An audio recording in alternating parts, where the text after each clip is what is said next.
அருட்பெருஞ்சோதி அருட்பெருஞ்சோதி தனிப்பெரும் கருணை அருட்பெருஞ்சோதி. எல்லா உயிர்களும் இன்புற்று வாழ்க, வள்ளல் மலரடி வாழ்க வாழ்க. கொல்லா வருதம் குவளை எல்லாம் ஓங்குக, நல்லோர் நினைத்த நலம் பெறுக, நன்றி நினைத்த எல்லோரும் வாழ்க இசைந்து. உலக மக்களே, அறிவார்ந்த அன்பர்களே, ஆண்மநேய ஒருமைப்பாடுடைய அன்பர்களே, அருட்பெருஞ்சோதி ஆண்டவருடைய திருவிளையாடலை பார்த்து கொண்டிருக்கிறோம். தன் மகனை, தன்னுடைய செல்வ பிள்ளையை இந்த மண்ணுலைக்கே ஒரு தாயின் வழியாக வருவிக்க செய்து சுத்த சன்மார்க்கத்தை உலக மக்களுக்கிடம் சொல்ல வேண்டும் என்பதற்காக உலக மக்களை எல்லாம் ஒன்று திரட்டி சுத்த சன்மார்க்கத்தில் சேர்த்து உலக மக்களெல்லாம் இன்புற வாழ வேண்டும் என்பதற்காகவே ஒரு தாயின் வழியாக வருவிக்க செய்தார். அருட்பெருஞ்சோதி ஆண்டவருடைய திருவிளையாடலை நாம் பார்த்து கொண்டிருக்கிறோம். எப்படி தன் மகனை வருவிக்க செய்து சமயங்களிலும் மதங்களிலும் மார்க்கங்களிலும் ஈடுபட செய்து வழிபாட்டு முறைகளிலும் இருக்க செய்து அதன் பிறகு இதெல்லாம் தேவையில்லை மகனே என்று சொல்லி சுத்த சன்மார்க்கத்தை கொடுத்து எப்படியெல்லாம் ஆட்கொண்டார் என்பதையும் இறுதியாக மகனை எப்படி இறைவனாக்கினார் என்பதையும் நாம் பார்த்து கொண்டிருக்கிறோம். அருட்பெருஞ்சோதியுடைய திருவிளையாடல் 1823ஆம் ஆண்டு தொடங்கி 1874ஆம் ஆண்டு வரை, அதாவது 51 ஆண்டுகள் எப்படி அருட்பெருஞ்சோதியுடைய திருவிளையாடல் நடந்தது என்பதை நமது வள்ளல் பெருமான் அவர்கள் திருவருட்பாவிலே கூறிய பாடல்களை எல்லாம் எடுத்து சொல்லி அந்த உண்மைகளெல்லாம் மக்களுக்கு சொல்ல வேண்டும் என்பதற்காகத்தான் இந்த பாடலுடைய விளக்கங்களை எல்லாம் நாம் கூறிக்கொண்டிருக்கிறோம். இப்போ நல்லா பாருங்க, அருட்பெருஞ்சோதியுடைய திருவிளையாடல் எப்படி தொடங்குகிறது. சமயங்களும் மதங்களும் மாற்றங்களும் சூழ்ந்திருந்த இந்த 4 யுகங்களிலுமே கிரேத யுகம், திரேத யுகம், துவார யுகம், கலியுகம், இந்த 4 யுகங்களிலுமே சமயங்களும் மதங்களும் மார்க்கங்களும் உருவாகி அதை பதத்தலைவர்களும் மத தலைவர்களும் சைவ சமய தலைவர்களும் வைஷ்ணவ சமய தலைவர்கள் எல்லாம் உருவாக்கி அவர்கள் விருப்பத்திற்கு ஏற்றபடி ஆலயங்களை அமைத்து வழிபாட்டு முறைகளை அமைத்து மக்களை வழிபட செய்து விட்டார்கள். அதன் பிறகு அதனுடைய காலகட்டங்கள் முடிந்தவுடனே இந்த 4 யுகங்களும் முடிந்துவிட்டது. சமயங்களும் மார்க்கங்களுடைய நிலைகளும் முடிந்துவிட்டது. இனிமேல் உலக மக்களுக்கு ஒரு தனி மார்க்க வேண்டும் என்பதற்காக சமரச சுத்த சன்மார்க்கத்தை நிறுவி தன் மகன் கையில் ஒப்படைக்க வேண்டும். அந்த நிலையில் மண்ணுலகிலே ஒரு தாயின் வழியாக தன் மகனை வருவிக்க செய்தார் அருட்பெருஞ்சோதி ஆண்டவர். இவர் மகன் வருவிக்க உற்று நமது குழந்தை இறைவன் பிள்ளை பெருமானவர்கள் வருவிக்க உற்று 8 ஆண்டுகள் வரையிலும் தான் யார் என்று தெரியாத நிலையில் இருந்து கொண்டிருந்தார்கள். 9வது ஆண்டிலே அருட்பெருஞ்சோதி ஆண்டவர் வந்து ஆட்கொண்ட பிறகு இறைவனால் வருவிக்க உற்றவன் என்ற நிலை மட்டும் அவருக்கு தெரிகிறது. மீதி நிலைகளெல்லாம் மறைப்பு நிலையில் இருந்து கொண்டிருக்கிறது.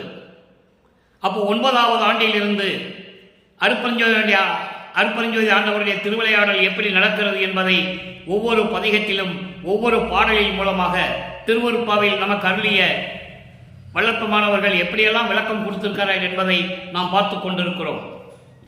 வள்ளற்பெருமானவர்கள் இந்த மண்ணுலைக்கு வருவிக்க உற்று 202 ஆண்டுகள் ஆகிவிட்டது. 201 ஆண்டுகள் முடிந்து 202வது ஆண்டிலே நாம் அடியெடுத்து வைத்துக் கொண்டிருக்கிறோம். இந்த நிலையில் வள்ளற்பெருமானுடைய இறைநிலையையும் அருட்பெருஞ்சோதி ஆண்டவருடைய திருவிளையாடல்களையும் யாரும் மக்களிடம் எடுத்து கூறவில்லை என்பதுதான் வேதனையான விஷயம். அதை நாம் பார்த்து கொண்டிருக்கிறோம். நன்றாக கவனியுங்கள். 9வது ஆண்டிலிருந்து 11 ஆண்டுகள் வரை வள்ளற்பெருமானுக்கு வயது இல்லை. அவர் வருவிக்க உற்ற ஆண்டிலிருந்து என்று கூற வேண்டும். வள்ளற்பெருமான் ஒவ்வொரு யுகத்திலேயும் இருந்தவர் என்பதை திருவருட்பாவிலே நாம் கண்ட உண்மை யாராலையும் மறுக்க முடியாது. அப்போ அந்த நிலையில் இருக்கும்போது இறைவனிடம் எப்படி முறையீடு செய்கிறார்? வருவிக்க உற்றவன் என்ற நிலை தெரிந்துவிட்டது நமது பிள்ளை பெருமான் அவர்களுக்கு. பிள்ளை பெருமான் என்பது அருட்பெருஞ்சாண்டவர் தன் பிள்ளைக்கு செல்வப்பிள்ளை என்று பெயரிடுகிறார். செல்வப்பிள்ளை என்று பெயரிட்டதனால் நான் பிள்ளை பெருமான் என்று சொல்லுகிறேன். அதன் பிறகு மக்களால் திரு அருட்பிரகாச வள்ளலார் என்று அழைக்கப்பட்டார். வள்ளல் பெருமானார் என்றும் சொல்லலாம், தவறில்லை. அப்போ தன் பிள்ளையை உருவாக்கி செல்வப்பிள்ளை என்று பெயரிட்டதை திருவருட்பாவிலே 6ஆம் திருமுறையிலே நாம் கருளியிருக்கிறார்கள் நமது இறைவன் வள்ளற்பெருமான் அவர்கள். கொல்லை என இன்பம் கொடுத்தாய், நினது செல்வப்பிள்ளை என எற்கு பெயரிட்டாய். எற்கு என்பது எனக்கு. தெல்லமுதம் தந்தாய், சமரச சன்மார்க்க சங்கத்தை மார்க்கத்தை வைத்தாய், சமரச சுத்த சன்மார்க்கத்தை வைத்தாய், எந்தாய் கருணை எது என்று கூறுவார். அப்படிப்பட்ட பிள்ளை பெருமானவர்கள் மறைப்பு நிலை ஏற்பட்டு 11வது ஆண்டுகளுக்குள் இறைவனிடம் எப்படி முறையீடு செய்கிறார்? ஒன்றாம் திருமுறை பதிகம் 6 திருவருண் முறையீடு. திருவருண் முறையீடு என்பது திருவருண் முறையீடு. இறைவனிடம் முறையீடு செய்கிறார். அப்போ அவருக்கு சுத்த சன்மார்க்கம் என்னன்னு தெரியாது. நல்லா நீங்க கவனிச்சுக்கிட்டே வரணும். தினமும் நீங்க இந்த பதிவை பார்க்கணும். ஒரு நாள் 2 நாளோட முடிகிற விஷயம் இல்லை. இது 4 வருடங்கள் சொல்ல வேண்டும். இப்ப 4 நாள் தான் சொல்லியிருக்கேன். இது 5வது நாள். 4 வருடங்கள் சொல்ல வேண்டியது இருக்கிறது. ஒரே நாளில் இதெல்லாம் சொல்ல முடியாது. ஒரு வருஷத்துலையும் சொல்ல முடியாது. ஒவ்வொரு பாடலின் மூலமாக மக்களுக்கு விளக்கி சொல்லணும். அப்ப திருவருள் முறையீடு, தான் யார் என்ற நிலை தெரிந்து விட்டது, இறைவனால் வருவிக்க விட்டவன் என்ற நிலை தெரிந்து விட்டது. வெளியே யார்த்தையும் சொல்லக்கூடாது. இறைவன் சத்தியம் வாங்குறார், வாங்கிட்டு தான் இங்கே அனுப்புறாரு. பாட்டில் இருக்கு, நீ வேஷம் மட்டும் தான் போடணும். விண்ணுலகத்துக்கும் மண்ணுலகத்துக்கும் நீ வேஷம் மட்டும் தான் போடணும். அந்தந்த காலகட்டங்களில் 8 ஆண்டுகளுக்கு ஒரு தடவை நான் வந்து முன்பருவம் பின்பருவம் காட்டி உனக்கு அருள் செய்வேன் என்று சொல்லுவார். இப்போ திருவிளையாடல் முன்பருவத்தில் நடந்து கொண்டிருக்கிறது. 33 ஆண்டுகளுக்கு பிறகுதான் வல்லப்பெருமான் அவர்கள் இந்த மண்ணுகளுக்கு வருவிக்க விட்டு 33 ஆண்டுகளுக்கு பிறகுதான் பின்பருவம் நடக்கிறது. அப்போ ஒவ்வொரு 8 ஆண்டுக்கும் எப்படி தன் மகனுக்கு அருளை கொடுக்கிறார் என்பதை தான் திருவற்பாவிலே நாம் பார்த்து கொண்டிருக்கிறோம். இப்போ 1ஆம் திருமுறை. இப்பெல்லாம் அவர் திருவொற்றியூருக்கு போகல. நல்லா கவனிச்சுக்கணும். திருவொற்றியூர் எப்போ போறாருன்றதை நம்ம பாடலில் பார்க்க போறோம். அது வரைக்கும் நம்ம திருவொற்றியூர் இப்போ அதை பற்றி சொல்ல வேண்டாம். ஆனால் திருமுறையை பற்றி சொல்லணும்.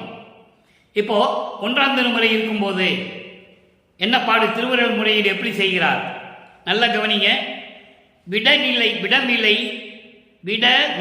ஏர் மணிகண்டா நின் சைவ விரதம் செய்ய திடமில்லையே, உள் செறிவிலையே என்றன் சித்தத்து நின் நடமில்லையே, ஒன்றன் நண்பு இல்லையே, உன்னை நாடுவதற்கோர் இடமில்லையே, இதை எண்ணிலையே, சற்றும் இறங்கிலேயே. பாடல். உன்னாலே வருவிக்க விட்டவன் என்ற நிலை எனக்கு தெரிந்து விட்டது. உன்னால் நான் வருவிக்க விட்டவன். இப்போ நீ வந்து எனக்கு அருளை கொடுக்கணும் என்று திருவருள் முறையீடுல சொல்றாரு. எப்படி கேட்கிறாரு? விஷம் உண்டு, அந்த விஷத்தை கழுத்திலே நிறுத்தி கொண்ட இறைவனே. மணிகண்டா என்றால் அந்த கழுத்தை சொல்றாரு. பார்க்கடலை அமுதமாக கடையும் போது அமுதம் வந்துவிட்டது. பாம்பு அது விஷத்தை உமிழ்கிறது. தேவர்கள் எல்லாம் திகைத்துக் கொண்டிருக்கிறார்கள். இவர் வந்து அந்த இறைவன் விஷத்தை உண்டு கழுத்திலே நிறுத்திக் கொள்ளுகிறார்.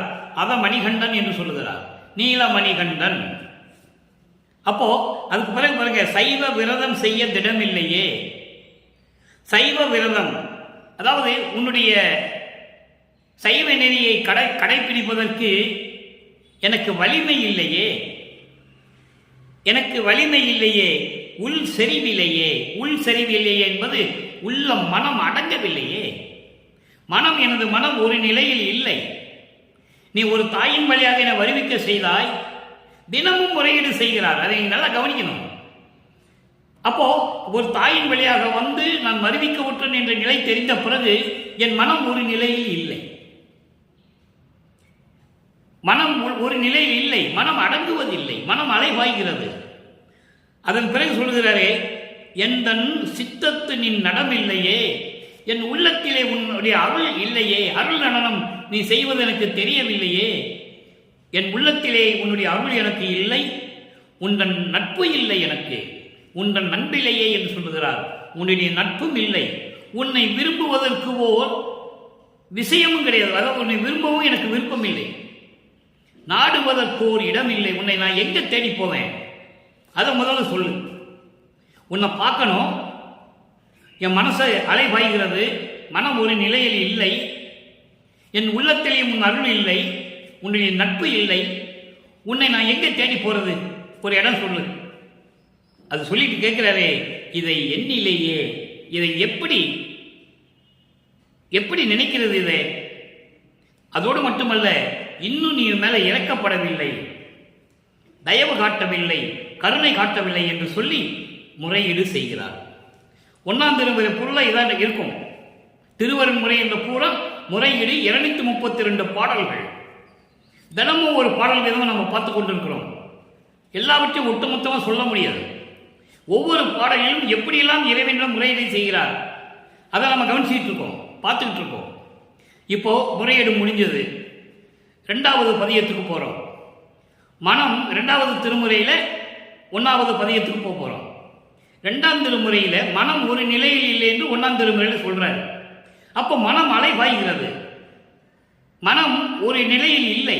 அப்போ சொல்றாரு, அப்போ சமயங்களும் மதங்களும் மார்க்கங்களும் சூழ்ந்திருந்த காலகட்டங்களில் நமது பிள்ளை பெருமானவர்களும் மனம் ஒரு நிலைப்படுத்துவதற்காக சமயங்களிலும் மதங்களிலும் நெறிகளிலே ஈடுபட்டு கொண்டு திரிநூல் பூசிக்கொண்டு இருக்கிறார்.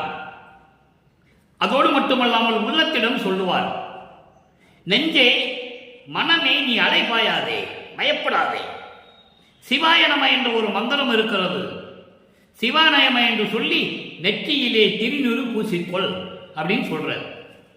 இது உண்மை. அப்போ சமயங்களோ மதங்களோ மார்க்கம் சூழ்ந்த காலகட்டத்தில் அவர் சொல்லியது உண்மை. அதன் பிறகு எப்படி இறைவனுடைய திருவிளையாடல் நடக்கிறது என்பதையும் நம்ம பார்க்கணும். இப்ப இந்த பாடல் பாருங்க, புண்ணிய விளக்கம் 2ஆம் திருமுறை பதிகம் 1 புண்ணிய விளக்கம். இப்பவும் அவர் இப்பவும் அவர் திருவொற்றியூருக்கு போகல. எப்ப இறைவன் திருவொற்றியூருக்கு வர சொல்றாரு அதை நம்ம பின்னால படிப்படியா பார்த்து கொண்டிருக்கிறோம். இப்போ வீட்டில் இருந்துகிட்டே புண்ணிய விளக்கத்தை மனதிடம் சொல்லுகிறார். எப்படி? வஞ்ச புலக்காடு எரிய அருள் வாழும் அளிக்கும் மகிழ்வு அகிழ்க்கும் கஞ்சத்தவனும் கரியவனும் காணற்கரிய கலல் அளிக்கும் அஞ்சில் புகுந்த நெஞ்சே நீ அஞ்சேல் என்மேல் ஆணை கண்டாய் செஞ்சொல் புலவர் புகழ்ந்து ஏத்தும் சிவாயனமா என்று இடு நீரே. மனமே நீ பயப்படாதே, பயந்து நடுங்கிக் கொண்டிருக்கிறாய் என மனதிடம் சொல்லுகிறார். மனம் ஒரு நிலையில் இல்லை, மனம் அலைபாய்கிறது. இதை உலக மக்களுக்கு தெரியப்படுத்த வேண்டும். இறைவனால் வருவிக்க விட்டவன் என்பது இப்போ சொல்ல முடியாது, காலத்தின் கட்டாயம். அதனால் மறைப்பு நிலை இருந்து கொண்டிருக்கிறது. அப்ப சொல்றாரு, மனதிடம் உள்ளத்திடம் சொல்லுகிறார், உள்ளமே மனமே நீ ஏங்காதே, அஞ்சாதே, பயப்படாதே, பயந்து நடுங்கிக் கொண்டிருக்கிறாய். ஏன் பயப்பட வேண்டும்? பிரமனும் திருமாலும் பார்க்க முடியாத திருவடியை நீ பார்க்க வேண்டுமா? உனது மனநிலை ஒரு நிலையில் இருக்க வேண்டுமா? சிவாயனமா என்று சொல்லி திருநீர் இட்டுக்கோ, திருநீர் பூசிக்கோ அப்படின்னு உள்ளத்திடம் சொல்லுகிறார். பிரம்மனும் திருமாலும் இறைவனுடைய திருவடியை பார்க்கவில்லை என்ற நிலையை வளர்ப்பவன் பல இடங்களிலே சொல்லுவார். நான்முகத்தோனும் திரு நெடுமாலும் மெஞ்ஞானம் என்னும் மான்முகக் கொண்டு காணாமல் தன் உருமாறியும் தேன்முக கொன்றை முடியும் செந்தாமரை சேவடியும் ஊன்முக கண் கொண்டு காணாமல் தேடி நின்றார் என்று சொல்லுவார். பிரம்மனும் திருமாலும் இறைவனை பார்க்க முடியாமல் உருமாறுகிறார்கள். பிரம்மன் அன்னப்பறவையாகவும் திருமால் பன்றியாகவும் உருவெடுத்து தேன் சுரிகின்ற கொன்றை மலர்களை சூடிய அந்த முடியை பிரம்மன் பார்க்க முடியவில்லை. செந்தாமரை போன்ற சிவந்த மெல்லிய சேவடியை திருவடியை திருமால் பார்க்க முடியவில்லை. ஏனென்றால் அவங்களுக்கு மெஞ்ஞானம் இல்லை என்று சொல்லுகிறார். மெஞ்ஞானம் இல்லை. தங்கள் உடம்பில் இருக்கிற ஊன்முக கண் கொண்டு இந்த உடம்பில் இருக்கிற கண்ணை வச்சு கூட அவங்களால பார்க்க முடியல. காரணம், இறைவனை பார்க்க அவங்களுக்கு எப்படி பார்க்கணும் கூட தெரியலை என்று சொல்லுவார். அதை இங்க சொல்லுவார். அதை இங்க சொல்றாரு, கஞ்சத்தவன். கஞ்சம் என்றால் செந்தாமரை மலர். செந்தாமரையில் வீற்றிருக்கின்ற பிரம்மனும் கரியவனும் கரிய நிறமுடைய கரு நிறமுடைய திருமாலும் இறைவனுடைய திருவடியை பார்க்க முடியவில்லை. நீ சிவாயனம என்று திருநீரிட்டுக் கொண்டால் அந்த வழி உனக்கு கிடைக்கும். இறைவனுடைய திருவடியை பார்ப்பதற்கான வழி உனக்கு கிடைக்கும், பதில் கிடைக்கும் என்று சொல்லுகிறார். அடுத்து பாருங்க, வஞ்ச புலக்காடு ஏறிய. வஞ்ச புலக்காடு என்பது ஐம்பொறிகளால் உண்டாகக்கூடிய தீமைகளை அழிக்க வேண்டும் என்ற அந்த அருள் வாழ் உனக்கு கிடைக்கும். அடர்ந்த காடு போன்று இருந்து கொண்டிருக்கின்ற இந்த ஐம்பொறிகள் கண் காது மூக்கு வாய் மெய் போன்ற இந்த ஐம்பொறிகளால் உண்டான தீயவைகளை அழிப்பதற்கான அருள் உனக்கு கிடைக்கும். அதான் அருள் வாழ் என்று கிடைக்கும் சொல்கிறார். அந்த அழிக்கக்கூடிய வாழ் உனக்கு கிடைக்கும். அருள் வாழ் என்னும் ஒரு நிலை உனக்கு கிடைக்கும், மகிழ்வை கொடுக்கும். அதுக்கு மட்டும் இல்லை, இந்த பிரமனும் திருமாலும் பார்க்க முடியாத திருவடியை பார்ப்பதற்கான வழிவகைகள் உனக்கு கிடைக்கும். எனவே மனமே பயந்து நடுங்காதே, அஞ்சாதே, இது என் மீது சத்தியம் என்று சொல்லுகிறார். மனதிடம் சொல்லுகிறார். செஞ்சல புலவர், நல்ல கற்று தேர்ந்த புலவர்கள் பாடிக்கூடிய போற்றக்கூடிய சிவாயனமா என்ற மந்திரத்தை நீயும் சொல்லி திருநீர் பூசிக்கோ என்று சொல்றார். இங்க திருநீர் பூசிக்கோன்னு சொல்லிட்டாரு. ஏன்னா அது காலத்தின் கட்டாயம்.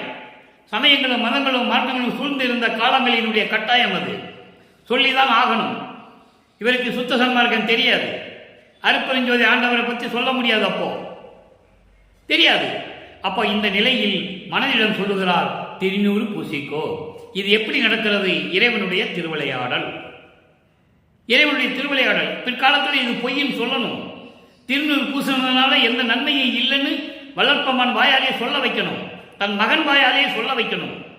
இது இறைவனுடைய திருவிளையாடல். நல்லா புரிஞ்சுக்கிட்டே வரணும். நீங்கள் நல்லா கவனிச்சுக்கிட்டே வரணும். இப்போ அந்த நிலை மாறின பிறகு இப்போ 2ஆம் திருமுறையில் இந்த நிலை மாறுகிறது. இப்போ 3ஆம் திருமுறைக்கு வரப்போகிறோம். 3ஆம் திருமுறை வரும்போது வல்லப்பெருமான் இந்த மண்ணுக்கு வருவிக்க விட்டு 24 ஆண்டுகள் ஆகிவிட்டது. 8 பிரிக்கிறார் அருட்பெருஞ்சோதி ஆண்டவர். வருவிக்க விட்ட முதல் 8 ஆண்டுகளில் நமது பிள்ளை பெருமான் அவர்கள் குழந்தை இறைவன் என்னென்ன தெரியாத நிலையில் மனம் குழம்பிக் கொண்டிருந்த காலகட்டம் அது. அப்போ யார் யார் என்னென்ன சொல்றாங்களோ, எப்பா ராமலிங்கம் முருகனை பற்றி பாடுப்பா அப்படின்னு சொன்னா முருகனை பற்றி பாடுவார். பிள்ளையாரை பற்றி பாடுப்பான்னு சொன்னா பிள்ளையாரை பற்றி பாடுவார். அந்த நிலை தான் அப்போ அவருக்கு இருந்தது. மதங்களிலும் சமயங்களிலும் மார்க்க நெறிகளை பின்பற்றி கொண்டு திருநீர் பூசிக்கொண்டு கழுத்திலே உத்தராட்சக்கட்டை போட்டுக்கொண்டு காதிலே கடுக்கான் போட்டுக்கொண்டு அந்த நெறிகளை பின்பற்றி கொண்டு இருந்தார். இது இறைவனுடைய திருவிளையாடல் நடந்து கொண்டிருக்கிறது. ஏனென்றால் சுத்த சன்மார்க்கத்தை உலக மக்களிடம் சொல்ல வேண்டும் என்றால் தன் மகனை சமயங்களிலும் மதங்களிலும் மார்க்கங்களிலும் ஈடுபட செய்ய வேண்டும். அதன் பின் அதே மகனுடைய வாயால் இது தேவையில்லை உலக மக்களே, எல்லாம் பொய் என்று சொல்ல வேண்டும். ஞானசரியில சொல்லுவார், பொறித்த மதம் சமயம் எல்லாம் பொய் பொய்யே, அவற்றில் புகுதாதீர். அதுக்குள்ள நீங்க போக வேண்டாம்னு சொல்லுவார். காரணம் இதெல்லாம் இறைவனுடைய திருவிளையாடல். இப்ப 3ஆம் திருமுறைக்கு வரோம். 3ஆம் திருமுறை முழுவதும் 232 பாடல்கள், 19 பதிகங்கள். இந்த 233 பாடல்களுக்கு விளக்கம் நமது யூடியூப் சேனல்ல இருக்கு. வள்ளலார் அருட்பெருஞ்சோதி கிருஷ்ணமூர்த்தி அப்படின்னு நம்ம யூடியூப் சேனல்ல போனீங்கன்னா 232 பாடலுடைய விளக்கம் இருக்கிறது. இப்போ அந்த விளக்கனுடைய சுருக்கத்தை நம்ம சொல்ல போறோம். இறைவனுடைய திருவிளையாடல் எப்படி நடக்குது? 3ஆம் திருமுறையிலே திருவொற்றியூரிலே நடக்குது. அப்போ வல்லற்பமானவர்கள் வருவிக்க ஒற்று 24 ஆண்டுகள் ஆகிறது. 3வது எட்டில் இருந்து கொண்டிருக்கிறார். 3ஆம் திருமுறை உருவாகிறது. 3ஆம் திருமுறையிலே பதிகம் 1 திருவிழா பேரு, 2வது பதிகம் நாரையின் கிளியும் நாட்டூரும் தூது. விளக்கம் மட்டும் சொல்லுகிறேன். நிறைய விளக்கம் சொல்ல வேண்டுமானால் நேரம் பத்தாது. சுருக்கமாக அந்த 2 திருமுறைகள் எடுக்கின்ற 10 பாடலுடைய விளக்கத்தை தினமும் ஒவ்வொரு பாடலாக நாம் பார்த்துக் கொண்டிருக்கிறோம். திருவிழா பேரிலே வல்லப்பெருமானவர்கள் திருவொற்றியூருக்கு செல்லுகிறார். அங்க போனாதான் இறைவனை பார்க்க முடியும் என்ற நிலை அவருக்கு தெரிகிறது. ஏனால் அருட்பெருஞ்சாண்டவர் திருவிளையாடல் செய்து மனதிலே அதை தோற்றுவிக்கிறார், திருவொற்றியூர் போமகனை என்று. அப்போ சமயங்களும் மதங்களும் மாற்றி சுழ்ந்த காலகட்டங்களில் தியாகராஜ பெருமானை மக்கள் எப்படி வழிபட்டார்கள், தியாகராஜ பெருமான் திருவொற்றியூரிலே திருவிழா வீதி எப்படி வந்தார் என்பதை பார்ப்பதற்காக நமது பிள்ளை பெருமான் அவர்கள் குழந்தை இறைவன் அங்கே சென்று கொண்டிருக்கிறார். அப்போ தெருவிலை நின்று கொண்டிருக்கிறார். தியாகராஜ பெருமான் திருவிழா வீதி வருகிறார். அதை பார்த்து மெய் மறந்து ரசித்துக் கொண்டிருக்கிறார். நல்லா கவனிக்கணும். இறைவனை பார்க்கல, இறைவனோட பேசல, இறைவனிட்ட எந்த அருளையும் பெற முடியவில்லை. பார்க்கிறார், பவனியை பார்க்கிறார். இவரை பார்த்த உடனே மறைந்து விடுகிறார். நான் மெய் மறந்து நின்ற நேரத்தில் மீண்டும் அவருடைய நிலையை நான் பார்க்க முடியவில்லை என்று சொல்லுவார். அதன் பிறகு தன்னுடைய மன வருத்தத்தை, மனதில் இருக்கின்ற துன்பங்களை எப்படியாவது இறைவனிடம் கொண்டு போய் சேர்க்க வேண்டும். இவர் போனாலும் காட்சி கொடுப்பதில்லை, வரிகள் வந்து பேசுவதில்லை. அப்போ இறைவனிடம் தூது அனுப்ப வேண்டும். தூது எப்படி அனுப்புகிறார்? உலக மக்களுக்கு தெரிவிக்கும்படி எப்படி தெரிவிக்கிறார் என்றால், தன்னை தலைவியாகவும் இறைவனை தலைவனாகவும் வர்ணனை செய்து ஒரு தோழியிடம் சொல்லுவது போல அந்த பாடல்களை நமக்கு அருளியிருப்பார்கள். அதன் பிறகு நாரையையும் கிளிகளையும் தூது அனுப்புவார். எப்படி? உன்னை பார்க்க முடியாமல் எங்கள் தலைவி தன்னை பெண்ணாக உருவப்படுத்தியதால் அப்படி சொல்லுவார், வேறொன்றும் இல்லை. உன்னை பார்க்க முடியாத எங்கள் தலைவி மனம் வருத்தப்பட்டு கொண்டிருக்கிறாள். கூந்தலை சரியாக முடிவதில்லை, சரியாக தூங்குவதில்லை, சரியாக பாலும் சோறும் உண்ணுவதில்லை, படுக்கிறாள், எழுந்து உட்கார்ந்து கொண்டிருக்கிறாள், இரவு முழுவதும் அங்கே இங்கே நடந்து கொண்டிருக்கிறாள். அவளுடைய மனம் ஒரு நிலையில் இல்லை. எங்களை தூது அனுப்பி இருக்கிறாள், நாங்கள் போய் என்ன பதில் சொல்லுவது என்று நாரையை தூது அனுப்புகிறார் வல்லப்பமானவர்கள். பாடலிலே உண்டு. உலக மக்களுக்கு தெரிவிக்கிறார், எப்படியெல்லாம் தான் இருந்து கொண்டிருந்தார் என்பதை உலக மக்களுக்கு தெரிவிக்க வேண்டும். அருட்பெருஞ்சாண்டிய திருவிளையாடலையும் தெரிவிக்க வேண்டும். அந்த நிலையில் இருந்து கொண்டிருக்கும் போது நாரை தூது சொல்லுகிறது, தியாகராஜ பெருமானுக்காக பார்ப்பதற்காக திருவற்றியூர் சொல்லுகிறது. அங்கிருந்து திருப்பி நாரையிட்டு அந்த பதில் வரவில்லை. காரணம், இறைவனுடைய திருவிளையாடல் தொடர்கிறது. நீ போ, நாங்கள் பார்த்துக்கிறோன்னு சொல்லிக்கிறாங்க. அதுக்கப்புறம் ஒரு நாரை அனுப்பினாதானே நமக்கு பதில் வரலன்னு சொல்லி கிளிகளை தூது அனுப்புகிறார். இதே போன்று கிளிகளிடம் சொல்லி, கிளிகளே நீங்கள் திருவற்றியூருக்கு போய் தியாகராஜ பெருமானை பார்த்து என்னுடைய மன துயரத்தை நான் எப்படியெல்லாம் கவலைப்பட்டு கொண்டிருக்கிறேன் என்று நீங்கள் போய் சொல்ல வேண்டும் என்று சொல்லி கிளிகளை தூது அனுப்புகிறார். கிளிகளிடமிருந்து பதில் வரவில்லை. அங்கே இறைவனுடைய அருட்பெருஞ்சாண்டிய திருவிளையாடல் நடந்து கொண்டிருக்கிறது. நாங்கள் பார்த்துக் கொள்கிறோம், நீ கிளம்புன்னு சொல்றாங்க. மூன்றாம் திருமுறை இந்த 1வது பதியமும் 2வது பதியமும் இப்படிதான் நடந்து கொண்டிருக்கிறது. இறைவனை பார்க்க முடியவில்லை, இறைவனிடம் எந்த பதிலும் இல்லை, தூது அனுப்பினாலும் எந்த விதமான பதிலும் இல்லை. இப்ப அப்படியே 4ஆம் திருமுறைக்கு வரோம். 3ஆம் திருமுறை 24 ஆண்டுகளுக்குள் நடந்து கொண்டிருக்கிறது. அப்புறம் 25வது ஆண்டிலிருந்து 32 ஆண்டுகளுக்குள் அந்த 8 ஆண்டுகள் 4ஆம் திருமுறை உருவாகிறது. அன்பு மாலை, அறப்பிரகாச மாலை, பிரசாத மாலை, பத்தி மாலை, சமுத்திர மாலை, ஆனந்த மாலை, அபராத மன்னிப்பு மாலை, இப்படியெல்லாம் நடந்து கொண்டிருக்கிறது. அதிசய மாலை. இப்போ நம்ம படிப்படியாக தானே பார்த்துட்டு இருக்கோம். ஒரு நாளில் எல்லாமே சொல்லிட முடியாது. இதுக்கான விளக்கங்கள் நான் ஏற்கனவே கொடுத்துருக்கேன். அப்போ அன்பு மாலையில் என்ன சொல்லுகிறார்? அற்புதகாச மாலை 100 பாடல்கள். இப்போ பிரசாத மாலையில் நம்ம எடுத்துக்கிறோம். அன்பு மாலையும் அற்புதகாச மாலையும் நம்ம அடுத்த பகுதிக்கு தான் வர முடியும். இப்போ திருநூறு பூசணும்னு சொன்னார்ல உள்ளத்திடம். அப்போ இறைவன் ஆட்கொண்ட பிறகு அந்த திருநூறு உனக்கு தேவையில்லை என்று சொல்லுவார். அதை தான் நம்ம பார்க்கணும் முக்கியமா. ஏன்னா வல்லப்பமானவர்கள் வருவிக்கப்பட்டு 202 ஆண்டுகள் வரையிலும் சுத்த சன்மார்க்கத்தை பற்றியோ சிவாயனமா என்று நீரிடு என்று சொல்லுவார். சுத்த சன்மார்க்கத்துக்கு வரும்போது அருப்பறிஞ்சோதை நீரிடு என்று சொல்ல மாட்டார். காரணம், சமயங்களிலும் மதங்களிலும் மார்க்கங்களில் இருந்த இந்த சங்கற்ப விகற்பங்களெல்லாம் நீக்க வேண்டும். எல்லாம் உடைய அற்புதஞ்சோதி அற்புத கடவுளே இக்காலத்தில் தொடங்கி சுத்த சன்மார்க்கத்தின் முக்கிய தடைகள் என்று சொல்லுவார். சமயங்கள், மதங்கள், மார்க்கங்கள் என்பவற்றின் ஆசார சங்கற்ப விகற்பங்களும் வருணம், ஆசிரமம் போன்ற உலகாச்சார சங்கற்ப விகற்பங்களும் எங்கள் மனதில் பற்றா வண்ணம் அருள் செய்ய வேண்டும். தெளிவாக கூறியிருக்கிறார். அப்போ அதை உலக மக்களுக்கு சொல்ல வேண்டும். ஏன்னா இன்று வரைக்கும் அப்படிதான் சொல்லிட்டு இருக்காங்க. வல்லப்பெருமான் திருநீர் பூசினாரு, சமயங்கள் எல்லாம் இருந்தாரு, உலக வழிபாடு செஞ்சாரு. உண்மைதான், யாரும் இல்லைன்னு சொல்லலையே. அதுக்கப்புறம் வேண்டாம்னு சொன்னாரு, அதை சொல்லணும்ல. சுத்த சன்மார்க்கத்துக்கு அது வேண்டாம்னு சொன்னார். அதை உலக மக்களுக்கு சொல்லணும். இறைவனுடைய திருவிளையாடல் நடந்து கொண்டிருக்கிறது. 4ஆம் திருமுறையிலே பிரசாத மாலையிலே 5வது பாடல். எப்படி அருளை பெற்றுக்கொண்டார் செயலாக்க முடியவில்லை. நல்லா கவனிக்கணும். திருநூறு வேண்டாம்னு சொல்லி அருளை கொடுத்துட்டு போறாரு. அது எப்ப நடக்குது? சுத்த சன்மார்க்கத்துக்கு பிறகு. அப்போ இதுவரைக்கும் 25வது ஆண்டிலிருந்து 32 ஆண்டுகளுக்குள் என்னென்ன நடக்குது தினமும் ஒரு பாடல் மூலமா நம்ம பார்த்துட்டு இருக்கோம். இந்த காலகட்டத்தில் தான் தனக்கோடி அம்மையாரை தாலி கட்டி அந்த அம்மையாருக்கு மோட்ச வீட்டினுடைய வழியை காட்டிவிட்டு வருகிறார். இதை வானவர்களும் தேவர்கள் எல்லாம் வாழ்த்துகிறார்கள் என்பதை அருட்பிரகாச மாலையிலே உண்டு. மனப்போது வீட்டிருந்தான் மாலயன் முதல்வர் என்று சொல்லுவார். அப்போ என்னுடைய தந்தை அருட்பெருஞ்சோதி ஆண்டவரும் எனது தாய் சிவகாமி வள்ளியும் வரவில்லை என்பதை என் மனம் எப்படி ஏங்கியது என்று சொல்லுவார். இது ஏன் பாடலிலே சொல்லுகிறார் என்றால், உலக மக்களுக்கு அருட்பெருஞ்சோதி ஆண்டவருடைய திருவிளையாடல் தெரிய வேண்டும். எல்லா திருவிளையாடலையும் சொன்னார்கள். பிரபஞ்சத்தில் நடந்ததை அருட்பெருஞ்சோதி ஆண்டவருடைய திருவிளையாடலை யார் சொன்னது? யார் சொல்லலை. அதனால்தான் அதை நாம் பார்த்து கொண்டிருக்கிறோம். இப்ப பாருங்க, பிரசாத மாலை எப்படி திருநீர் வேண்டான்னு சொல்றாரு, என்ன கொடுக்கிறாரு. உலர்ந்த மரம் தலைக்கும் ஒரு திருவுருவம் தாங்கி உணர்விலேயே முன்னர் உவந்து உரு கருணை துளும்ப மலர்ந்த முகம் காட்டி நின்று திருநீற்று பையை மலர்கரத்தால் அவிழ்த்து அங்கு வதிந்தவர்களுக்கெல்லாம் அலர்ந்த திருநீர் அளித்து, அங்க வந்தவர்களுக்கு திருநீர் கொடுக்கிறாரு. வந்தவர் இறைவன் என்று அங்க இருக்கிறவங்களுக்கு தெரியாது, நல்லா புரிஞ்சுக்கணும். ஆனா இவருக்கு தெரியும், இவர் வெளியே சொல்ல முடியாது. எப்படி நடக்குது பாருங்க, ஆச்சரியம் அல்ல? மெய் சிலித்து போக சொன்னான். திருநீர் பைய அழிச்சு ஒரு அடியார் இடத்துல எல்லாருக்கும் திருநீர் கொடுத்துட்டு இருக்காரு.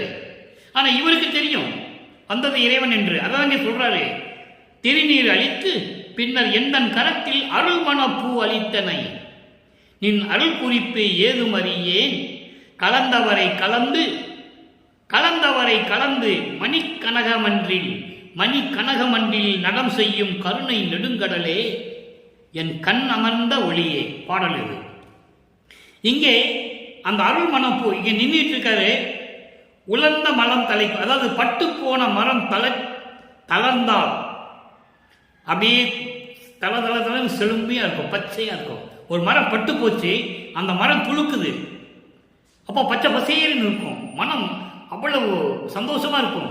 அது போன்று உன்னுடைய திருமேனி உருவம் தாங்கி இந்த உணர்விலே அறிவில்லாதவன் முன்னால் மகிழ்ந்து அருளி கருணையோடு பொங்கி முகமலர்ந்து சிரித்த முகத்தோடு என் முன் நின்று திருநீர் பையை அவைத்து அங்கே வந்தவர்களுக்கெல்லாம் திருநீர் கொடுத்தார். அப்ப நான் கை நீட்டுறேன், எனக்கு திருநீர் கொடுங்க நீட்டும் போது எந்தன் கரத்தில் அருள் மணப்பூ அளித்தனை. அருள் மணப்பூ என்பது ஒரு அருள் கொடை. அதாவது நீங்க அருட்பாவை படிப்படியாக பார்க்கும்போது முதலிலே முத்தேகத்தை கொடுத்தது, ஏமசித்தியை கொடுத்தது, தத்துவங்களை கடந்து செய்வது, இதெல்லாம் படிப்படியா வரும். ஏமசித்தி, சாகா கல்வி, தத்துவங்களை நிகரம் செய்தல், அதன் பிறகு கடவுள் நிலையை அறிந்து அம்மையமாதல். எப்போ இது சுத்த சன்னாகம் பெற்ற பிறகு. ஆனா படிப்படியாக தன் மகனுக்கு கொடுத்ததை திருவற்பாவையிலே பார்க்கும்போது இங்கே அருள் மணப்பூ என்பது தத்துவங்களை கடக்கக்கூடிய ஒரு அருள் கொடையை அவர் கொடுக்கிறார். தத்துவங்களை கடக்கக்கூடிய ஒரு அருள் கொடையை கொடுக்கிறார். அதான் கொடுக்கிறாரு. அப்ப என்ன சொல்றாரு, நின் அருள் குறிப்பு ஏதும் அறியேன். நீ எதுக்காக இது கொடுக்கிறேன்னு எனக்கு தெரியல. இந்த அருள்மண பூவை கொடுத்தாய், மற்றவங்களுக்கெல்லாம் திருநீர் கொடுத்துட்டேன், எனக்கு வேண்டாம்னு சொல்லிட்டேன், என் கையில் அருள்மண பூ கொடுத்துட்டேன். அந்த அருள்மண பூ என்பது தத்துவங்களை கடக்கக்கூடிய ஒரு அருள் சக்தி.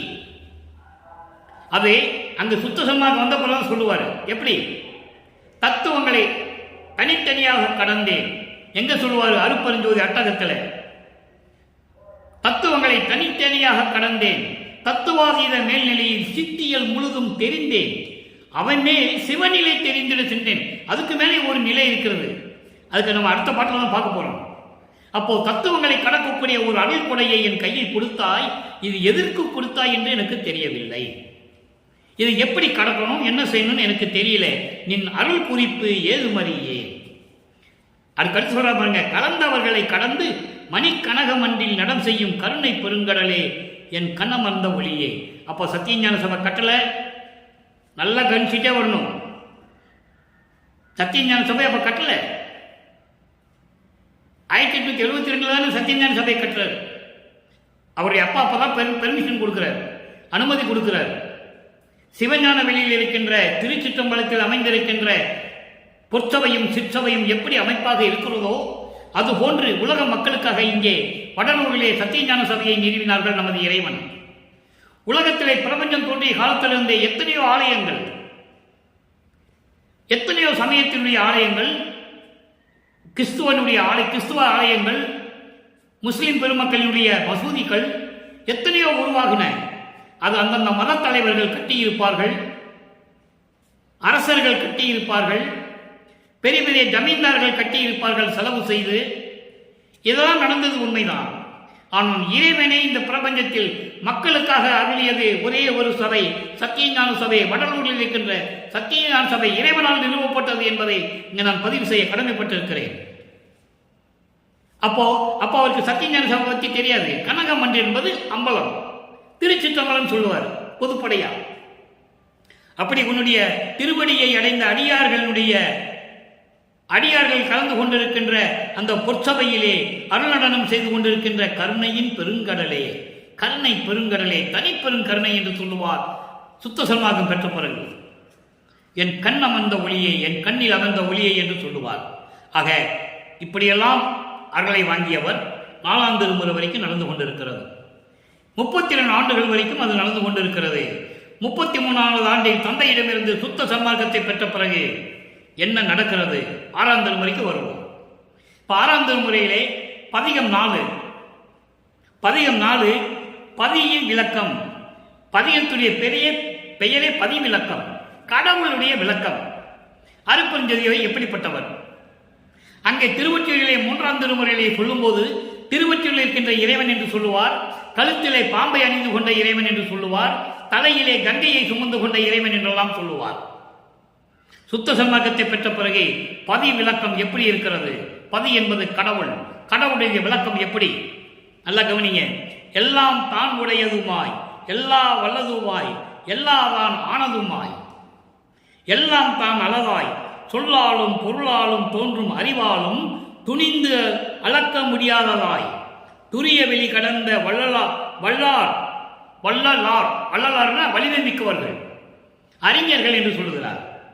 அனுபவத்தை அதுவாய் அவரும் மதிப்பிடுங்கால் அரியதுவாய் பெரியதுவாய் அணுவும் செல்லாத நிலைகளிலும் செல்லுவதாய் விளங்கும் திருச்சிற்றம்பத்திலே தெய்வம் ஒன்றை கண்டீர். இது பாடல். இந்த பாடலை விளக்கம் பாருங்க. எல்லாம் உடையவனாகவும், எல்லாரையும் கொண்டவனாகவும், எல்லாம் ஆனதுமாகவும், எல்லாம் தான் அளவாகவும், எல்லாம் அளவாய் என்பது அருவமாக இருப்பது, எல்லாம் அளவாய் என்பது அருவமாக இருப்பது. ஆக உருவமாகவும் அருவமாகவும், சொல்லாலும் அந்த சொல்லினுடைய விளக்கங்களாகவும், சொல்லங்களாகவும் சொற்களாகவும் சொல்லின் விளக்கங்களாகவும் தோன்றும் அறிவாலும் மெய்யறிவாலும் துணிந்து அளக்க முடியாதாய். யாரும் உறுதியாக சொல்ல முடியாது இறைவனை பற்றி. எண்ணி பார்க்க முடியாத நிலையில் இருக்கின்ற துரிய நிலையில் இருக்கின்ற இறைவனாகவும், துரிய வெளி கடந்த அந்த வெளிகளையும் கடந்த இறைவனாகவும், வள்ளலார் அனுபவத்தை, வள்ளலார் என்பது அதாவது நன்கு கற்று தெரிந்த அறிஞர்களுடைய அனுபவத்தில் அவருடைய விளக்கங்களுக்கு ஏற்றபடி அதுவாய் இறைநிலையாகவும் இறைநிலைகளுடைய தன்மையாகவும் இருந்து கொண்டு அவரும் மதிப்பிடுங்கால் அவர்களும் யார் இந்த அறிஞர்களெல்லாம் போற்றும்படி வணங்கும்படி அறியாத நிலையில் இருக்கின்ற இறைவன், அவங்களே இறைவனை பார்க்க முடியவில்லை. அப்படிப்பட்ட இறைவன் பெரியதுவாய் என்ற ஒரே இறைவனாகவும் அணுவும் செல்லாத நிலைகளில், அணு என்பது கண்ணுக்கு தெரியாத ஒரு நிலை, அது அந்த அணு கூட செல்லாத நிலையில் சென்று அருளை கொடுக்கக்கூடிய இறைவனாகவும் திருச்சிற்றம்பலத்திலே ஒரே தெய்வம் இருக்கிறார் உலக மக்களே, அவர்தான் அருட்பெருஞ்சோதி. ஆக இங்க பதிவிலக்கம் எப்படி சொல்றாங்க பார்க்கணும். இறைவனுடைய திருவிளையாடல் படிப்படியாக தன் மகனுக்கு எப்படி காட்டுகிறார். 1ஆம் திருமுறையிலே என்னுடைய நிலை என்ன, 2ஆம் திருமுறையுடைய நிலை என்ன, சிவாய நம என்று திருநீர் பூசிக்கொள் என்று மனிதனிடம் சொல்லுகின்றவர், அதன் பிறகு இறைவனை மகனுக்கு திருநீர் வேண்டாம் மகனே, நீ எல்லாம் கடந்து விட்டு விட்டாய், நீ அதெல்லாம் தேவையில்லை என்று சொல்லுவதையும், திருநீருக்கு பதிலாக அருள் கொடையை கொடுப்பதையும், அதன் பிறகு 6ஆம் திருமுறையிலே வரும்போது சுத்த சன்மார்க்கத்தை பெற்ற பிறகு இறைவனுடைய நிலையையும் உலக மக்களுக்கு தெரிவிக்கிறார். இப்போ சுத்த சன்மார்க்கத்தை பெற்ற பிறகு எப்படி முறையீடு செய்கிறார்? 1ஆம் திருமுறையிலே திருவருள் முறையீடிலே இன்று நாம் பார்த்தோம் 5வது பாடலை. இப்போ சுத்த சன்மார்க்கத்தை பெற்ற பிறகு திருவருளை எப்படி வேண்டுகிறார், எப்படி அருளை கொடுக்க வேண்டும் என்று வேண்டுகிறார். உலக மக்களுக்கு சொல்லியாக வேண்டும். இப்ப பாருங்க, தான் என்னை புணரும் தருணம் ஈது எனவே சத்தியம் உணர்ந்தனன் தனித்தே தேங்குற கருதி இருக்கின்றேன், இது நின் திருவுள்ளம் தெரிந்தது எந்தாய், ஆண் என கூவி அணைத்திடல் வேண்டும், அரைக்கணம் ஆயினும் தாழ்க்கில் நான் இருப்பு அறியேன். பாடல் நல்லா கவனிங்க. எந்த டிக்ஷனரி சரி, எந்த அகராதியிலும் இந்த விளக்கம் இருக்காது. இருக்காது. இறைவனுடைய விளக்கம் இது. சுத்த சன்மார்க்கத்தை உணர்ந்தால்தான் இந்த விளக்கத்தை இறைவனிடமிருந்து பெற முடியும் என்பதை இங்கே நான் பதிவு செய்ய கடமைப்பட்டிருக்கிறேன். அதுக்கான விளக்கங்கள் இங்கே இருக்கு, நான் சொல்ல போறேன். உங்களுக்கே ரொம்ப ஆச்சரியமா இருக்கும். இப்படி ஒரு விளக்கம் திருவருட்பாவிலே இருக்கிறதா என்று நீங்கள் எண்ணி மகிழ்வீர்கள். நான் இருப்பு அறியேன் சிற்றம்பலத்தை நடம்புரி ஞான நாராயணே சொல்லிட்டாரு. இப்போ அவருக்கு தெரியும் திருச்சிற்றம்பலத்தில் இருப்பது எல்லாம் அவருக்கு தெரியும். இப்போ பாருங்க, நான் தான் என்னை புணரும் தருணம் ஈது எனவே. தான் என்பது அருட்பெருஞ்சோதி ஆண்டவர். அருட்பெருஞ்சோதி ஆண்டவரே, அருட்பெருஞ்சோதி ஆண்டவரை என்னை கலந்து கொள்வதற்கு, என்னோடு கலந்து கொள்வதற்கு, என்னோடு புணர்வதற்கு, என்னோடு சேர்ந்து கொள்வதற்கு இதுதான் நல்ல நேரம், இதுதான் நல்ல நேரம் என்று சத்தியம் உணர்ந்தனன். உண்மையாகவே நான் உணர்ந்து கொண்டேன். இதுதான் சரியான நேரம். அருட்பெருஞ்சோதி ஆண்டவரே என்னை கலந்து கொள்வதற்கு, எனக்கு அருளை கொடுப்பதற்கு, என்னோடு புணர்ந்து கொள்வதற்கு இதுதான் நல்ல நேரம் என்று நான் உண்மையாக தெரிந்து கொண்டேன். தனித்தே தேன் ஊற கருதி இருக்கின்றேன். நல்லா கவனிங்க, தனித்தே தேன் ஊற கருதி இருக்கின்றேன். இது உலகியல் விளக்கம். இந்த பாடலுடைய நூல் விளக்கம் சொல்ல வேண்டும் என்றால், நான் தனியாக இருந்து கொண்டு தேன் சுவைத்து உண்ணுவதற்காக காத்து கொண்டிருக்கிறேன் என்று அர்த்தம். அதுதானே தனித்தே தென் ஊற கருதி இருக்கின்றேன் என்று சொல்லுகிறார். இது அப்படி அல்ல. சுத்த சன்மார்க்க விளக்கம் தனித்தே தென்புற கருதி இருக்கின்றேன். அருளுடைய சுத்த சன்மார்க்கத்தை பெற வேண்டும் என்று கருதி நான் இந்த மண்ணுலகிலே இருந்து கொண்டிருக்கிறேன். உன்னாலே வருவிக்க உற்று இவ்வளவு துன்பங்களையும் அனுபவித்து விட்டு இப்ப சுத்த சன்மார்க்கத்தை பெற வேண்டும், சுத்த சன்மார்க்க நெறிகளை உலக மக்களுக்கு செல்ல வேண்டும் என்பதற்காகவே நான் நினைத்து கொண்டு இந்த மண்ணுலகிலே இருந்து கொண்டிருக்கிறேன். எப்படி விண்ணப்பம் வைக்கிறார், வேண்டுதல் வைக்கிறார் பார்க்கணும். வேண்டுகிறார். விலைகள் என்பது வேண்டுவது, திருவருள் விலைகள் என்பது அருளை கொடுக்க வேண்டும் என்று வேண்டுவது தந்தையிடம். நான் எதுக்காக நான் காத்துக் கொண்டிருக்கிறேன்? சுத்த சன்மார்க்கத்தை முன்னெடுத்து பெற வேண்டும், அந்த சுகத்தை பெற வேண்டும், உலக மக்களுக்கு சுத்த சன்மார்க்கத்தை அறிவிக்க வேண்டும் என்று நான் இந்த மண்ண உலகிலே காத்துக் கொண்டிருக்கிறேன், நினைத்து கொண்டிருக்கிறேன். இது உனக்கு திருவுளம் தெரிந்தது என்றாய், உன் திருவுளத்துக்கே தெரியும், நீதானே சொன்னாய். ஆன்ற சன்மார்க்கம் அணிவர என்னைத்தான் இன்று அமுதளித்த இனிய நற்றாயே என்று சொல்லுவார் அகவலிலே. என்னையும் இரக்கன் தன்னையும் ஒன்றாக இசைவித்து மன்னி இவ்வுலகில் வாழ்முறை என்னை வருவித்த கருணை வள்ளல் நீ என்று சொல்லுவார். அப்போ இதெல்லாம் உனக்கு திருவுள்ளத்துக்கு தெரிந்தது தானே. அதோடு மட்டுமல்ல, ஆண் என கூவி என்னை அணைத்திடல் வேண்டும். ஆண் என கூவி என்பது என் அன்பு மகனே என்று என்னை அழைத்து இந்த உலகம் அறிய, வையமும் வானமும், இந்த வையகமும் வானமும் அறியும்படி, விண்ணுலகமும் மண்ணுலகமும் அறியும்படி எல்லாரும் முன்னாலேயும் வா மகனே என்று அழைத்து என்னை அணைத்திடல் வேண்டும், என்னை அணைத்துக் கொள்ள வேண்டும், எனக்கு அருளை கொடுக்க வேண்டும் என்று சொல்லுகிறார். ஆண் என கூவி அணைத்திடல் வேண்டும். என் அன்பு மகனே என்று சொல்லி என்னை எல்லாரும் அறியும்படி அணைத்துக் கொள்ள வேண்டும். அரை கணமாயினும் தாழ்க்கில் அரை நிமிஷம் கூட நீ தாமதம் செய்தால் நான் இருப்பு அறியேன், நான் உயிரோடு இருக்க மாட்டேன். தந்தையிடம் சொல்லுகிறார். அப்போ தந்தை வந்ததுதான் ஆகணும். நல்லா கவனிக்கணும். நீங்க உன்னால வருவிக்க உற்று இவ்வளவு துன்பங்களை அடைந்து இவ்வளவு கஷ்டப்பட்டு என் மானம் போன வழியெல்லாம் திருச்சி, மானம் போன வழியெல்லாம் விழித்தேன்னு சொல்லுவார் ஞான சரியில்லை. நீ சொன்னதெல்லாம் நான் செஞ்சேன். சமயங்கள் இருந்து நீ திருநீர் பூசுன்னு சொன்ன பூசிக்கிட்டேன். உத்தரகச்சட்டை போடுறான்னு உத்தரத்தை மாலையை போட்டுக்கிட்டேன். கடுக்கானம் போட்டுக்கோன்னு சொன்னாங்க, போட்டுக்கிட்டேன். உன்னால தானே செஞ்சேன், உன்னுடைய திருவிளையாடல் தானே என்று சொல்லி அதன் பிறகு தந்தை வந்து இனிமேல் உனக்கு திருநீர் தேவையில்லை, திருநீர் பூசாதே, சுத்த சன்மார்க்கத்துக்கு அது தேவையில்லை என்று சொன்னதையும், கடுக்கானை அருட்பெருஞ்சோதி ஆண்டவரை திருடன் வேடத்தில் வந்து கலட்டியதையும், அந்த சமயங்களுடைய எந்த சமய குறியீடுகளையும் இல்லாமல் சுத்த சன்மார்க்கத்தை கொடுத்ததையும் தான் அருட்பெருஞ்சோதியுடைய திருவிளையாடலை படிப்படியாக பார்த்துக் கொண்டிருக்கிறோம். இனிமேல் அரை நிமிஷம் கூட நீ தாமதம் செஞ்சேன்னா நான் உயிரோடு இருக்க மாட்டேன். திருச்சிற்றம்பலத்தை நடம் புரியும் ஞான நாடகனே என்று சொல்கிறார். அருள் நடனம் செய்து கொண்டு அருளாட்சி செய்து கொண்டிருக்கின்ற என் தந்தையே, அருட்பெருஞ்சோதி ஆண்டவரே, உடனே வான் கூப்பிடுறது. இப்ப இறைவன் வந்துதானே ஆகணும். அப்ப இறைவன் அருள் கொடுத்ததை உலக மக்கள்கிட்ட சொல்லிதானே ஆகணும். சொல்றாரு பதிகம் 48 ஆண்டு அருளிய அருமையை வியத்தல். பதிகம் பேரு 48வது பதிகம் ஆண்டு அருளிய அருமையை வியத்தல். 5வது பாடல். நல்ல கவனிங்க விளக்கத்தை. அத்தம் நேர் கிடைத்த சுவைக்கனி என்கோ, உள்ளங்கையில கிடைத்த நெல்லிக்கனி என்ன நான் ஒன்று சொல்லுவதா? இது உலகியல் விளக்கம். அப்படி அல்ல, என் உள்ளத்திலே நிலையாக நின்று கொண்டு எனக்கு அருளை கொடுத்து கொண்டிருக்கின்ற இறைவன் என்று உன்னை நான் சொல்லுவதா? அன்பிலே நிறைந்த அமுது என்று சொல்லுவதா? சித்து எல்லாம் வல்ல சித்தனை என்கோ, எல்லா சித்துகளையும் உடைய வலிமை பெற்ற இறைவன் என்று உன்னை நான் சொல்லுவதா? திருச்சிற்றம்பலத்திலே சிவம் என்கோ, திருச்சிற்றம்பலத்தில் இருக்கின்ற அருட்பெருஞ்சோதி என்று சொல்லுவதா? சிவம் என்பது அருட்பெருஞ்சோதி. ஏற்கனவே சிவனுக்கும் சிவத்துக்கும் நான் விளக்கங்கள் கொடுத்திருக்கிறேன். சிவன் வேறு, சிவம் வேறு, ஞானம் வேறு, மெஞ்ஞானம் வேறு, அறிவு வேறு, மெஞ்ஞான அறிவு வேறு. திருவுற்பாவில் கூறப்பட்ட உண்மைகளை நான் ஏற்கனவே விளக்கம் கொடுத்திருக்கிறேன். இங்கே சிவம் என்பது அருட்பெருஞ்சோதி. உன்னை திருச்சிற்றம்பலத்தில் இருக்கின்ற அருட்பெருஞ்சோதி என்று சொல்லுவதா?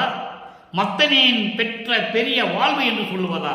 மத்தனேன் என்றால் உன்னால் அந்த மண்ணுலைக்கு வருவிக்கப்பட்டு பைத்தியக்காரன் போல் திரிந்து கொண்டிருந்தேனே, அதன் பிறகு நீ என்னை ஆட்கொண்டு கொடுத்த பெரிய வாழ்வு அருட்பெருஞ்சோதி என்று சொல்லுவதா? மண்ணும் என் வாழ் முதல் என்று சொல்லுவதா? முதல் என்றால் முதலீடு அர்த்தம் பேரு.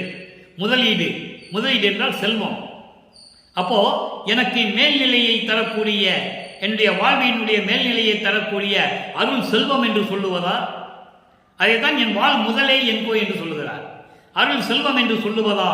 இத்தனிப்பிறப்பை நல்ல கவனிக்கணும். இத்தனிப்பிறப்பை நித்தியமாக்கி என்னை ஆண்டு அருளிய உன்னையே நினையே என்று சொல்லுகிறார். இத்தனிப்பிறப்பு, தனிப்பிறப்பு என்று சொல்லுகிறார். நல்ல கவனிக்கணும். தனிப்பிறப்பு என்றால் உன்னிடம் இருந்த நான், உன்னிடம் செல்வ பிள்ளையாக வளர்ந்த நான், இந்த உலக மக்களுக்கு சுத்த சன்மார்க்கத்தை தெரிவிப்ப என்பதற்காக ஒரு தாயின் வழியாக வருவிக்க செய்து இந்த மனித உடம்பை கொடுத்தையே, இந்த மனித உடம்பு அழியக்கூடிய இந்த மனித உடம்பை கொடுத்த இல்லை, உன்னால தானே கிடைச்சது, நீ தானே கொடுத்த. அப்படிப்பட்ட உடம்பை நித்தியமாக்கி, நித்தியம் என்றால் அழிவில்லாத ஆக்கி, என்றும் நிலையாக இருக்கும்படி ஆக்கி என்னை ஆண்டு அருளிய உன்னை நான் என்ன சொல்லுவது என்று சொல்லி இந்த பாடலை அருளி இருக்கிறார்கள். இதையே அகவல்ல சொல்லுவார். நீங்க அகவல் படிச்சிருக்கலாம், நல்லா கவனிக்கணும். 2 பாடல் தான், நிறைய இடத்துல சொல்லுவார் திருவுற்பாவில. நான் அந்தமில்லா நலம் பெற எனக்கே ஆனந்தம் நல்கிய அருட்பெருஞ்சோதி. இதை ஏன் சொல்றோம்னா, இந்த வரிக்கு விளக்கம் சொல்லணும். எந்த வரி? இத்தனிப்பிறப்பை நித்தியமாக்கி என்னை ஆண்டு அருளிய நின்னையை நான் எப்படி சொல்லுவது என்று சொல்லுவார். அப்போ அதாவது அழிவில்லாத வாழ்க்கையிலே நான் இருக்க வேண்டும் என்பதற்காக எனக்கு பேரின்பத்தை கொடுத்த அருட்பெருஞ்சோதி என்று சொல்லுவார். அடுத்த ஒரு பாடல சொல்லுவார், மாண்டு உலலா வகை வந்து இளம் காலையே ஆண்டு கொண்டு அருளிய அருட்பெருஞ்சோதி. இங்கேயும் உறுதிப்படுத்துகிறார் அகவல்ல. மாண்டு உலலா வகை, பிறந்து பிறந்து இறந்து இறந்து துன்பப்படாத வகையில் வந்து இளம் காலையே, இளம் காலை என்பதை சிறு பருவத்திலேயே என்னை அறியாத பருவத்தில் ஆண்டு கொண்ட இறைவன் என்று சொல்லுவார். எப்போ? 9வது ஆண்டில், ஆண்டாறு 3 ஆண்டில் ஆட்கொண்ட அருள்கடலே என்று சொல்லுவார். 6வது 3வது ஆண்டோடு முன்னம் ஆண்டு கொண்ட ஆண்டவனை என்று சொல்லுவார். இதெல்லாம் நிறைய விளக்கங்கள் இருக்கிறது. அப்போ இந்த நிலையில் இருந்து கொண்டு எனக்கு மாண்டு உழலா வகை, இந்த மண்ணுலகிலே என்னை வருவிக்க செய்து மீண்டும் இந்த மனித உடம்பெடுத்தவனை அழியாத நிலையில் இருக்க வைத்து இளம் காலையே, இளம் காலையே என்பது இளம் வயதில், இளம் வயது என்பது 9வது ஆண்டு, 9வது ஆண்டிலே ஆண்டு கொண்டவர்களே அருட்பெருஞ்சோதி. ஆக அன்பர்களே, அருட்பெருஞ்சோதியுடைய திருவிளையாடலை படிப்படியாக பார்த்து கொண்டிருக்கிறோம். சமயங்களும் மதங்களும் மார்க்கங்களும் சூழ்ந்திருந்த காலகட்டங்களில் தன் மகனை ஒரு தாயின் வழியாக வருவிக்க செய்து 9வது ஆண்டிலே ஆட்கொண்டு சமயங்களிலும் மதங்களிலும் மார்க்கங்களில் ஈடுபட செய்து அதன் பிறகு இது வேண்டாம் என்று சொல்லி சுத்த சன்மார்க்கத்தை கொடுத்து, சுத்த சன்மார்க்கத்திற்கு இதெல்லாம் தேவையில்லை, இது சுத்த சன்மார்க்கத்துடைய முக்கிய தடைகள், இது சமயங்களும் மதங்களும் மார்க்கங்களும் முக்கிய தடைகள். எனவே மகனே, இது தேவையில்லை என்று உலக மக்களுக்கு சொல்லி உலக மக்களிடம் எப்படியெல்லாம் ஆண்டவருடைய திருவிளையாடல் நடந்தது என்பதையும், ஏன்னா திருவிளையாடல் சொல்லணும், சொன்னாதான் இவர் தானாக விரும்பி இருந்தது இல்லை என்று உலக மக்களுக்கு தெரிய வேண்டும். உலக மக்களுக்கு தெரியணும்ல, இவர் தானா விரும்பி திருநீர் பூசிக்கல, இறைவனுடைய திருவிளையாடல் நடந்தது, அதை உலக மக்களுக்கு தெரிவிக்கிறார். அதை விளக்கமாக உங்களுக்கு நான் சொல்லிக் கொண்டிருக்கிறேன். திருவருட்பாவில் இருக்கின்ற உண்மைகளை, அருட்பெருஞ்சோதி ஆண்டவருடைய திருவிளையாடல்களை தினமும் நான் சொல்லியே ஆக வேண்டும். எதற்காகவே நான் ஆட்கொள்ளப்பட்டவன், நான் சொல்லிதான் ஆக வேண்டும். ஓராண்டு 2 ஆண்டு இல்லை, 4 ஆண்டுகளுக்கு சொல்லணும். தினமும் 45 நிமிடமோ 40 நிமிடமோ தினமும் நான் சொல்லி ஆகணும். அதற்கு அருட்பா பாடலுடைய விளக்கத்தோடு சொல்லணும். அப்போதான் அது உண்மை என்று உலக மக்களுக்கு தெரியும். ஆக திருவருட்பாவிலே நடந்த உண்மைகளை, அருட்பெருஞ்சோதி ஆண்டவருடைய திருவிளையாடல்களையும், நமது இறைவன் வல்லப்பமானவர்கள் எப்படி அருட்பெருஞ்சோதி ஆண்டவர் ஆனார் என்பதையும் ஒவ்வொரு பாடல் மூலமாக நாம் பார்த்து கொண்டிருக்கிறோம். எனவே உலக மக்களை நீங்களும் சமயங்களும் மதங்களும் மார்க்கங்களும் இல்லாத ஒரு தனி மார்க்கமான சுத்த சன்மார்க்கம், இறைவனை நேரடியாக பார்க்கக்கூடிய மார்க்கம், இறைவனுடைய அருளை நேரடியாக பெறக்கூடிய மார்க்கம், அப்படி சமரச சுத்த சன்மார்க்கத்திலே இருந்து கொண்டு உருவ வழிபாடுகளை தவிர்த்து ஒளி வழிபாடு, ஜோதி வழிபாடு செய்து அருட்பெருஞ்சோதி அருட்பெருஞ்சோதி தனிப்பெருங்கனை அருட்பெருஞ்சோதி என்ற மகாமந்திரத்தை உச்சரித்து கொலையும் குலையும் தவிர்த்து இறைவனுடைய அருளை பெற்றுக் கொண்டு இந்த வையகத்திலே நீங்கள் வாழ்வாங்க வாழ வேண்டும், நோயற்ற வாழ்வில் வாழ வேண்டும் என்று இறைவனுடைய தயவாலையும் கருணையாலையும் வாழ்த்தி இந்த வள்ளலார் ஊழியன் விடைபெறுகிறேன். மீண்டும் நாளை சந்திப்போம். அருட்பெருஞ்சோதி ஆண்டவருடைய திருவிளையாடல் தொடரும். அருட்பெருஞ்சோதி அருட்பெருஞ்சோதி தனிப்பெரும் கருணை அருட்பெருஞ்சோதி.